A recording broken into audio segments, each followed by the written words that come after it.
going on, guys? Welcome back to another go-karting episode here at Goodwood. Today is race number 10. I'm very excited. It's the last race of the regular season, I guess you would call it, and then the next 2 weeks are semifinals and finals worth double points. I think that's like the whole trick with that there, so that is very exciting. The season's almost over. It's a bittersweet thing because I'm happy it's over because I finally finished my first season and I feel very proud of it, but it sucks because it's over and I won't be able to race till I think they start in May. Could be wrong, I gotta double check. We'll see. They'll probably send out emails and stuff like that on their Instagram, which is very, very helpful. You might be wondering why I'm dressed and my hair is already a mess. I got here late, which is very odd. Usually I'm here like on time, or on time is an understatement. Usually I'm here like an hour or so before. Issue is, today I decided that I thought it was at 5:30 today, and I was like, well, I usually get here way too early. Let's leave at this time so I can get there for this time. Thank God the time I got here was only about a half hour late, so it started at 4 today instead of 5:30. So I got here at 4:30. I quickly got to sign up. Sorry about that, Lucas, for cutting you off right there, but that's all to do with my poor camera work. Now, because I didn't really realize how I should have recorded these things, or I didn't plan on probably how to record and do this stuff since I was late. You got a mashed up garbage vlog part of this video, unfortunately, so I'll change. I think I changed that for the next video. Spoiler alert, all of this stuff is pre-recorded. I'm editing this the day before it comes out, which is in January, and this all finished in, I believe, October, or like early mid-October. Can't really remember the dates exactly, but yeah, I'm editing all this stuff now, week by week. I really should have edited it before so it'd be fresh, but I'm lazy and I do this week by week because I'm a big dummy. Anyways, coming into practice number 1, we gotta let the little kid go by. We don't want to get him hurt in the big boy carts, and we don't want him not seeing us, or us not seeing him and cause any problems. Anyways, practice number 1. The only thing is about this practice is that this one actually had a lap timer that worked. I believe I was getting like 40 seconds a lap ish. That was like my base time, my average I was getting. So it wasn't the fastest, wasn't the slowest. It was pretty decent times with 40. Also, this kart didn't feel that great anyways too. Like the brakes were kind of weird, but I guess with these tracks, you're not really supposed, like these courses, you're really not supposed to brake that much anyways. Especially with me being so light, I'm supposed to use a lot more momentum into the corners, so there's that as well. So I guess this kind of helps you with the stuff, but in the next session I get a kart with a pretty decent brakes on it, and I felt like I went faster, but again, there's an issue with that after, but we'll talk about that a little bit after. First thing I want to talk about quickly is my Supra. I got a quick update for you guys. I got a email back from Drift Motion. I believe his name was Aaron. I think the main guy there at Drift Motion, and I was asking about how what my whole situation with the mounts and stuff like that, and he simply said, hey, you have your mounts upside down, there's a locking tab, this and this and this on the actual polyurethane mount. And I realized after that he was mentioning that someone else mentioned that my mounts were upside down, and not that I called them dumb, but in my head I was like, that doesn't make any sense because the mount can only go on one way on the engine. Like, how would you put it upside down? But they weren't talking about the actual steel bracket, I guess you would call it, on the block that attaches to the chassis. They were talking about the actual like polyurethane bushing that attaches from I guess you would call what did I just call it? The mount to the chassis, whatever. Anyways, the polyurethane bushing or the insulator, whatever you want to call it. That was actually upside down. So I haven't had a chance yet to swap it over, but I believe it's gonna fix my issue. I'm gonna email them back saying thanks for the thing. I forgot to message them back. I should probably message them back soon. But I think that's actually going to fix my situation because it'll probably help offset the way the chassis and everything is. And yeah, so hopefully that actually fixes it. I've been struggling this for quite a while, and I'm hoping that is the issue. I haven't done it yet because mainly I've got home late the last couple days and I've been out. Also, it's really cold at night, and it's been very cold the last couple days. It's been like -20 almost every night so far, so that's not really fun, even though I technically could work on my car with the garage closed, like undo the bolts and stuff, and then open the garage, lift the engine up, flip the mounts, drop the engine back in, and then close the garage again just so I can, put the bolts in after so I can stay warm. But I'm just kind of lazy, and honestly I have all these videos to edit from this week and stuff like that, and since I was so late with the last 2 weeks because of the holidays, I have a couple videos to catch up on. I want to stay kind of on schedule for things, so there's that as well. Yes, so enough with my Supra, but one more point is that, yeah, basically I'm going to be trying that probably tomorrow, which is Wednesday, I think it's the 12th? Yeah, the 12th. So I'll be doing that. This video should be coming out. So the day this video comes out, I should be attempting it, and hopefully it works. And then the next video I will be updating you guys on that stuff, because hopefully by then I will have my transmission attached as well, and I could start working on the extra transmission mount, because then that kind of leads to everything else in the situation. Also ordered, excuse me, I'm really gassy today. I ordered my intercooler piping and intercooler kit, so hopefully that comes in soon, and that can help out with progress coming on soon. I am hopefully getting a TIG welder soon, but I probably will just, like I said last video, hook everything up with the rubber couplers for now, just to get the car running. And then when I can actually learn to weld, I'll do everything more custom and fix up better, and we'll deal with that later. Like maybe even I'll make like a aluminum piece, or for the top rad hose, and make it aluminum piece myself.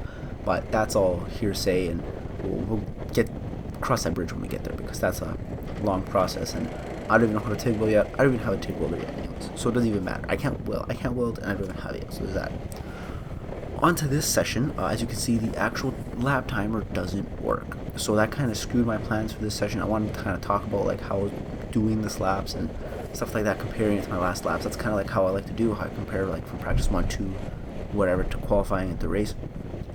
But for some reason the carts were acting up, or the actual lap timers were acting up, so I wasn't able to actually calculate or see how fast I was going. I know the last lap, I think the fast I was like a 40.6, something like that, but it is what it is.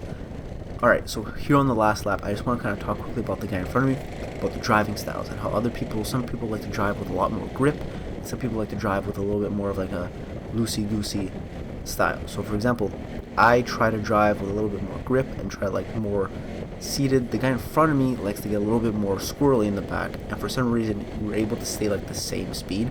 Like if you watch him come into turn 4, he just flicks it right out and goes right into it. He misses the apex, goes a little bit wide, but he does manage to get a little bit of a gap on me into turn 5. It was kind of weird, because I did get pretty close to him, but I actually had a quite bad line. But if you look in here in turn 6, I believe, he does kick it out once again, and then he kind of just takes off with it. So I'm not sure how those are working or anything like that, but we'll have to try to put that into our own arsenal, and we'll get into qualifying after this.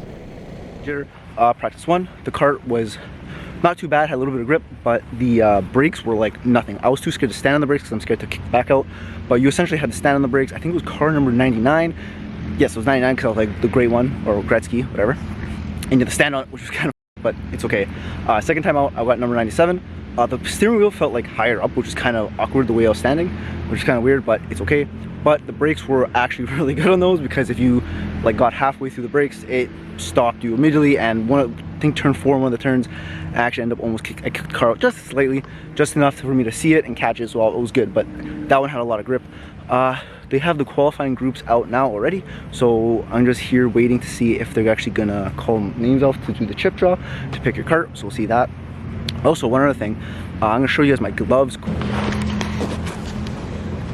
Since my gloves, or this is my left glove, I have the fingers cut off, and I basically just use these for grip.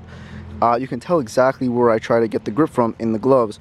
It's all worn out, and I'm gonna be honest with you, these gloves were cheap. I only got them for I think $35, like 35 bucks, and they're Alpine Star, so I thought they would last a while. But I guess the grip, since you're not really supposed to use the grip as much, you're more supposed to use your fingertips, I guess, it wore out pretty quickly. So my plan is to maybe find like a grip pad of some sort and get them stitched. I'm gonna get my not my grandmother. I'm gonna get them to stitch maybe a pad. But yes, so I'm probably gonna get that stitched on here somewhere. Gotta look on Amazon, maybe somewhere local to get that, and then we can fix up this glove here. Also, the thumb, I can start to feel it wearing down. I don't think it's gonna make a hole anytime soon, but I can feel that. But no big deal. It's an easy fix. I can get that fixed somehow by myself, or I can get even my mom, or I can probably figure out how to stitch it myself. So with that being said, let's jump into qualifying, because I've been talking for about 4 minutes now. But yeah, with that said, let's jump into qualifying, and maybe we can qualify decently today. Alright, here we are jumping into qualifying. Now, qualifying is one of the most nerve-wracking things for me, because it kind of, sets your position in stone for the beginning of the race. And of course, the beginning of the race is very important. It's not the most important thing. I still don't believe it's the most important thing of the race is the beginning. It's more like how you cope with the beginning of the race. But the beginning of the race is, even if you're in first, second, or third, it depends on how you handle it. For example, you're going to see how I handle in this race, which isn't that great, and there's other ways you can handle the beginning of the race, and you can do quite well. Anyways, I'm rambling on, very useless point. Anyways, This qualifying, just like last session, I did not have a working lap timer, which kind of sucks. My friends need to stop texting me when I'm trying to record. But yes, I didn't have a lap timer, which is very, very inconvenient because at this point I don't know what I ran for this qualifying. I could probably just make like a very rudimentary style like lap time from like me just recording quickly with my hands, but that isn't very accurate. It might be off by like a second or so, but I'd rather not do that. I'd rather have the actual lap timer because that's like what puts it into position. Now, I felt like session 2 I did much better. Because the kart felt better because of the brakes. In practice 1, the brakes weren't great, but they were consistent. In practice 2, holy man, am I gassy today. In practice 3, or should I say practice 2, it worked a lot. It was much better because they were consistent, but they actually worked well consistently. So it was like I was able to drive quicker and more confidently in that. With this one in qualifying, the brakes weren't consistent at all, and I wasn't able to like get a mojo going with my left foot onto how much to press the brake for what corner and what to do. So I kind of get a little sketchy, a little weird every time I was coming into turn 4, especially turn 4 because that's the biggest braking zone in the race, because you're going all the way from the last turn all the way to turn 4. You're full throttle and you're even kind of going downhill as well, so it's kind of tough, and you really got to stay like, you got to really be on your toes. But that's qualifying, and we're gonna jump to the race now because I kind of rambled on a little bit too much, but it doesn't matter. We don't have a lap time, but we end up qualifying in 3rd, which is absolutely incredible, and I actually quite surprised myself here, and I'm really happy about that. So let's see how the actual race starts off. We're coming down to the straightaway, we're about to see the green flag, and there she is, and we're off. I think I do get a bit of a bump, which is normal for coming down the main straight. Get a little bit of bump, a little bit of boost, so we can all stay within the leader. The leader actually kind of runs away with it somehow. I don't know how. He must have had a lot of power. But here's where the big mistake comes. Not really from me, and I'll explain it in a little bit. The actual cart, I don't want to start blaming the cart because like that's not the best thing. When I get into the vlog part, you'll see how mad I actually was about the whole brake situation. But yeah, I literally had to get, I was so beached, I had to actually get out of my cart and push it, because if I just stayed there, I would have been stuck there for a whole lap, and I already do basically DNF in this race, but I didn't want to, be out of the race completely, so I was trying to push it, and then right as I'm done, the guy comes to help me, which really wasn't that helpful, but it is what it is. He tried his best. He did what he did. They can only do so much, right? They're not expected to be superheroes. But basically what happened there, and my tires are all sandy and stuff, so I had absolutely no grip for that turn, and to be honest with you, that kind of ruined my race, so we're kind of donezo for that. Anyways, basically what happened was, like I was mentioning with the brakes, I do get on more with this later in the vlog, but I kind of want to mention it now since we're here and I can show you. Basically what happened was, coming into turn 4, or basically turn 1 as I like to call it, but it's turn 4, the brakes, I had my foot all the way down and there was absolutely nothing, and I was too scared to press it even more, so I was trying to turn in to maybe like slide it out and like scrub some speed off like that, but that wasn't working. And then as I pressed the brake just a little bit more, all of it caught, and since I was turned, it just swung the cart around and I had nowhere to go. I hope I explained that properly. That's like the only way I could like in my head explain how that situation happened. And unfortunately, since I was going so slow and since I had no confidence in the cart anymore, the guys in first caught up to me and passed me. That guy was already on like an absolute he had like a backwind or something on him, because his cart was absolutely flying. It had so much pace in it, it was absolutely ridiculous. You could see like just from the beginning of the race, he already had like 4 or 5 car lengths off like just the straightaway, which is ridiculous, and he had no slipstream, no nothing. He maybe got a bump if he was lucky, but that's about it. But yeah, that's just crazy. Like, his car itself was great, but again, I'm not talking about that guy there. We're just going to talk about my race. And basically here, like, you can just see, like, I just had no confidence left, and the way I was driving too, I was spinning the car too much, I was losing it too much. I don't know if that was the actual cart, the tires rolled, if it was really just me, because I was doing better in qualifying than I was doing during the race. Like, during qualifying, I was able to stay at least somewhat consistent. I was able to figure out the brakes, but I guess in the actual race itself, I started losing all momentum, and it just recipe for disaster, especially since there was no possible way of me like even coming back into 8th place, which is kind of weird. Usually there's only 8 drivers in a race. This one had 9, which is kind of odd, but pick of the draw. I've been in races where there's 7 drivers, so there's that too. But that's just kind of how it is sometimes. What I like and dislike about this race circuit or this organization is that you really have to be able to you really have to be able to pick up once you're there. You have to really be able to adapt. There's the word. You have to adapt to the cart. You have to adapt to a driving style with the cart you have, or else you're set up to fail. Now, that's not really their fault, just because of how it is in old carts and stuff like that, but it's really, levels out the playing field kind of, but then doesn't at the same time, because if you're a really poor driver on a poor cart, you kind of don't really have a way to get out of there. But if you're a good driver on a good cart, you're going to walk away with it completely. And then if you're an okay driver with a really good cart, like how I had in race 7, I think it was. No, race 8. In race 8, you end up winning the race. So there's that too. Also, it was a rain race. I don't want to discredit myself too much, but there's that as well. But honestly, I think I'm going to complain about a lot in a couple minutes, but I think this is more about me not being consistent enough, and I really have to learn and practice a lot more in these carts.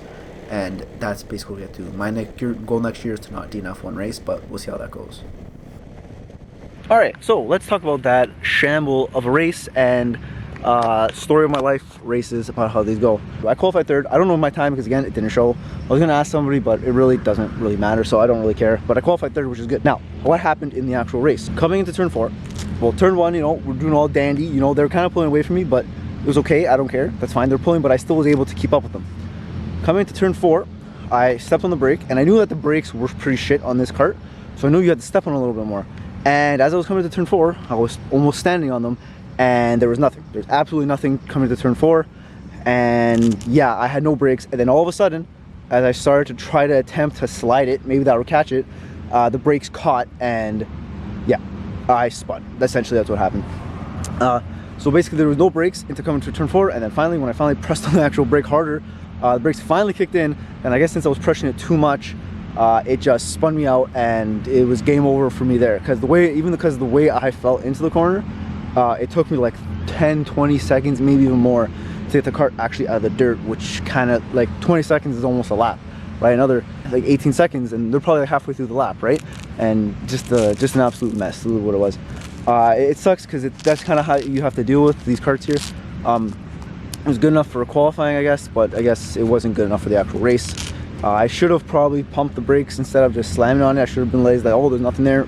Try to pump the air through it so that I could get some sort of fluid. And then eventually, I kind of realized how the brakes worked. You had to pretty much, like, play with them, and I was able to actually do it. Even then, lap 2 and 3, couldn't do anything, but I got lapped, obviously. Like, that really wasn't my fault. Last week was my fault. I should have been paying more attention and not following him so close. And last week was my fault, I'll admit it. But this week, like, I'm really mad because that wasn't my fault, and it's just because of the carts. I know they're getting new carts next year, but it kind of sucks because I thought I really could have done well this race. I had a lot of confidence coming to this race, especially thinking that I qualified 3rd. I thought, well, okay, maybe I have a chance here. Maybe even 4th place I was happy with, but no, nothing. Yeah, there won't be another podium for the regular season, so I have to attempt to podium in the semifinals and or finals. So if you enjoyed this video here, I have more videos on my channel about me karting and other things. Also have more autocross videos. They're probably out already, but you can watch those as well. But with that being said, thank you for watching, thank you for subscribing, and I'll see you guys next week for the semifinals.